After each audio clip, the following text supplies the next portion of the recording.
దినం దేవుని వాగ్దానం. ఈ ఉదయకాల సమయంలో ఈ దినం దేవుని వాగ్దానం అనే చక్కటి ఆత్మీయ కార్యక్రమానికి ప్రేమతో ఆహ్వానిస్తూ, అందరు బాగున్నారా? ఉదయం లేచారా? ఉదయకాల ప్రార్థన, ఉదయకాల ఆరాధన, ఉదయకాల ధ్యానం, మీరందరూ కూడా దేవునితో సన్నిహితులుగా ఉండాలనే కదండి 5 to 6 కానీ, ఈవినింగ్ లైవ్ కానీ, ఈ చక్కటి కార్యక్రమాలు కానీ అద్భుతంగా దేవుడు మనల్ని బలపరుస్తూ నడిపిస్తున్నాడు. తల్లి మరిచిన, తండ్రి మరిచిన, విడువని ఎడబాయని దేవుని యొక్క కృపగలిగిన హస్తం క్రింద మనం ఉన్నాం. రెండో విషయం ఏంటంటే, ఎంతమంది మరి ఇంకా రక్షణ లేదు, మారు మనసు లేదు, పాప క్షమాపణ లేదు.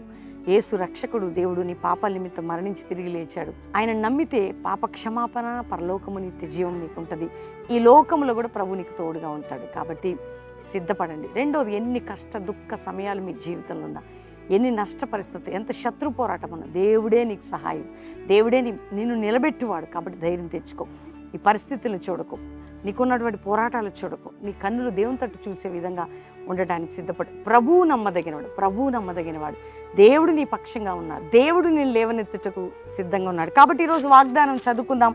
చక్కటి మాట నేను చదువుతున్నాను. కీర్తన గ్రంథంలో 60వ కీర్తన 11వ వచనం, మనుషుల సహాయం వ్యర్థము, శత్రువులను జయించుటకు మాకు సహాయము దయచేయము.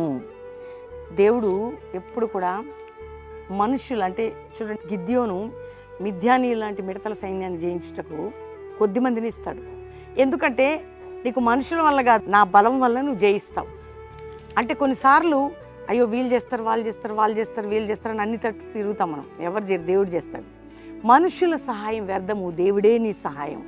వింటున్నారా? అంటే దేవుడు ఏమంటున్నాడు, నేను నీకు సహాయం చేయబోతున్నాను, నేను నీ శత్రువుని జయించుటకు నీకు సహాయము చేయబోతున్నాను. ఈరోజు వాగ్దానం, నీ శత్రువును జయించుటకు నేను నీకు సహాయము చేయుచున్నాను. ఆమేన్. అందుకనే మనుషులు చేయరండి. కొన్నిసార్లు నీ సొంతలు కూడా నేను వదిలిపెట్టేస్తాను. నీ తల్లి, తండ్రి, భర్త, భార్య, కొన్నిసార్లు అమ్మో మాకేమన్నా ఇద్దిన తోటివారు, ప్రియులు. కానీ దేవుడు ఏమంటున్నాడు, నీ శత్రువు ఏదైనా కావచ్చు, ఎవరైనా కావచ్చు, శరీర రోగమైన, ఆత్మ సంబంధమైన బలహీనతైన, ఆర్థిక పోరాటమైన, మానసిక ఒత్తిళ్ళైనా, కోర్టు కేసులైన, కుటుంబం ఏదైనా కానీ అది నీ శత్రువుని జయించుటకు నేను నీకు సహాయము చేయుదును. ఈరోజు వాగ్దానం ఖచ్చితంగా చేస్తాడండి దేవుడు మీ పక్షంగా. మీరు ధైర్యం తెచ్చుకొని వాగ్దానాన్ని ఎత్తిపెట్టి ప్రార్థన చేసి, వాగ్దానము మీ ఫ్రెండ్స్ అందరికీ పంపి దేవుని తట్టు చూడండి.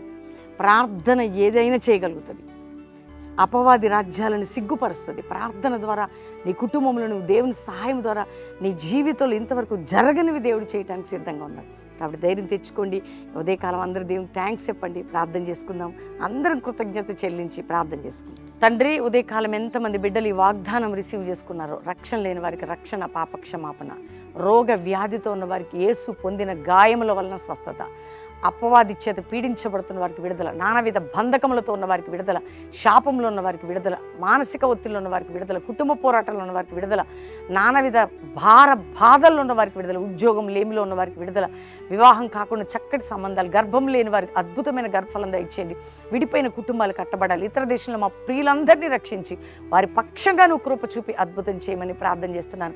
అంతేకాక ప్రభు, ఏ రోగ సమస్యలు ఉన్న యేసు పొందిన గాయములే స్వస్థత కారణమని నీ మాట చొప్పున జరిగించండి.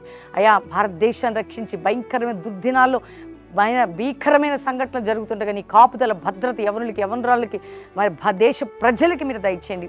దైవజనుల వారి బిడ్డల్ని మీరు కాపాడి భద్రపరచండి. అయ్యా, సంఘాలని మీరు కాపాడండి. ఏ సేవకులు ఇబ్బందులు ఉన్నారో సహాయాన్ని పంపండి. నా తండ్రి, కోర్టు కేసులు ఉన్న వారికి వీళ్ళు అక్రమ అన్యాయం కేసులు మా మీద కొట్టివేయబడి న్యాయం జరుగుటకు సహాయం చేయండి. అబద్ధపు మాటలు మా మీద పలికి, అబద్ధ మాటలు, అబద్ధ వ్యతిరేకంగా మాట్లాడే నాలుకలు, నోర్లు యేసు నామంలో మూయబడును కాకని ప్రార్థన చేస్తున్నాం.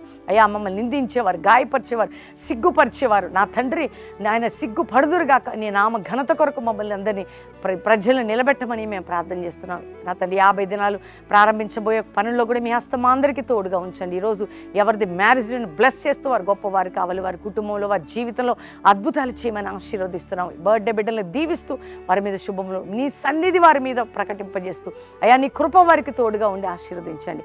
ఈ దినదీవలతో మా అందరిని నింపి నీ కృప క్షేమము కలుగునుగా కానీ దీవిస్తూ యేసు నామములో అడుగుచున్నాం తండ్రి.